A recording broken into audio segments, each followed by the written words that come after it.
In this video, I'm going to demonstrate how to rebuild the fuser unit for the Xerox Versant model. First, we'll have to open up, I believe, either tray 1 or 2 and get out the extra components for the fuser rebuild. We'll go ahead and open tray 2, and then right in this area, there's a little tab down that you'll kind of push down, and this will release. And then in here, you'll have these plastic guides.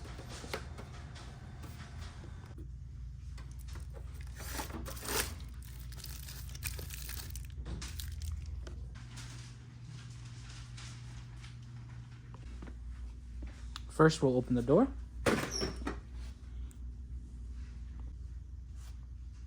Next, we'll go ahead and pull out our drawer, and we're going to clip on this side and the other side to pull the drawer a little bit out more.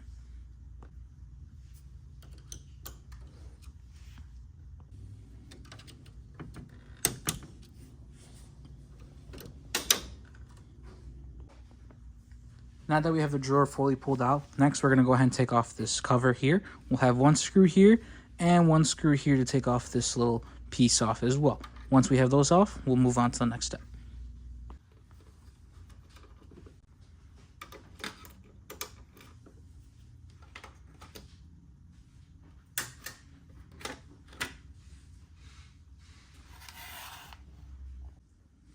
So now looking at this side, you'll have one screw right here, and you'll have one screw right there.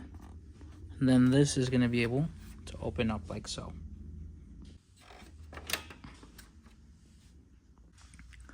Next, we're going to go ahead and unplug these cables. So what you'll do is you'll pinch out the sensor by pushing down on each one.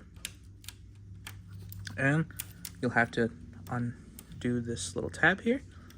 And then on each side, on this black plug right here, you push on each end and it'll pull right out. Now we're going to go ahead and use these. So for these, you'll have these holes on each end. So one end will go right here, and this other one's going to go in here. So what you'll do is push them into there, and you'll see that it's going to slit flush, and then you're going to pull right up.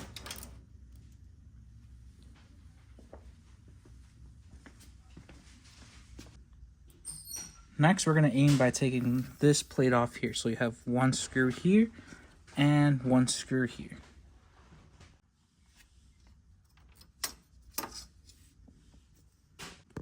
Next, we're going to remove these guides here. So on these, what you're going to do is you're just going to push like so on each end. And it's going to pull forward. We'll grab on each end here, and we'll push, and then we'll pull forward.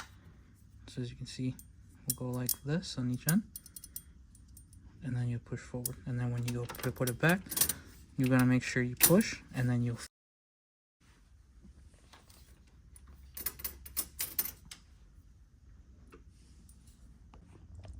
Now we'll aim towards this area right here. As you can see, this little wire.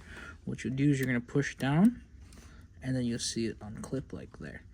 And you'll see that it's going to go from there. Next, we're going to go ahead and take off the roller. Next, we're going to use these in order to pull the roller out. So on this side, what you're going to do is you're going to put it in here like so, and then you are able to lift it up. As you can see, this little wire might come down, but you'll do it for right there, and you want to do it for right here on both sides, so then you can lift just straight up.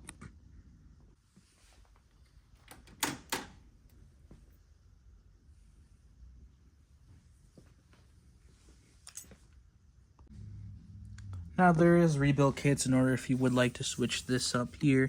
I believe it's just one screw here, then this comes off, and if you were to replace that there, and of course you would just air dust or get cleaner right there. And of course you want to make sure you check your gears here, making sure there's no issue there. And then we'll just go ahead and reverse everything. When you get a new pressure roller, you want to make sure it goes in here, and then you'll see it sits flush. Since the other pressure roller was hot, and of course when you install a new one, you get the gear with it, and this one's cold, of course.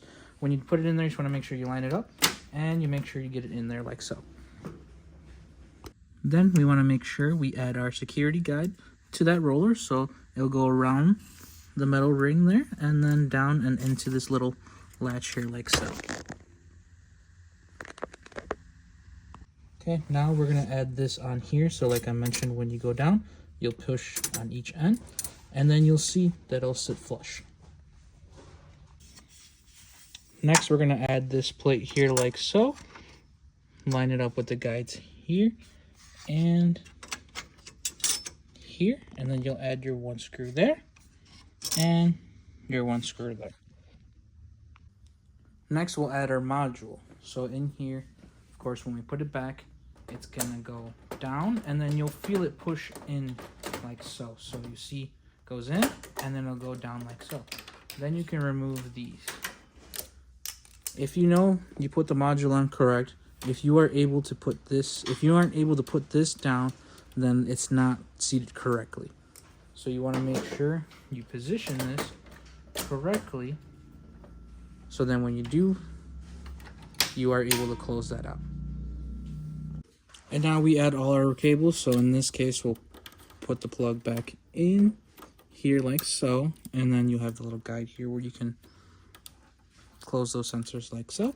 And each sensor will go to each one. So in this case, this one will go right here, this one right here, and this one will go right in here.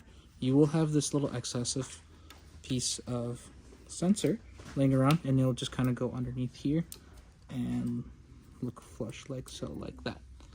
Then we can go ahead and close this up and add our 2 screws on each end, and then add our cover back on.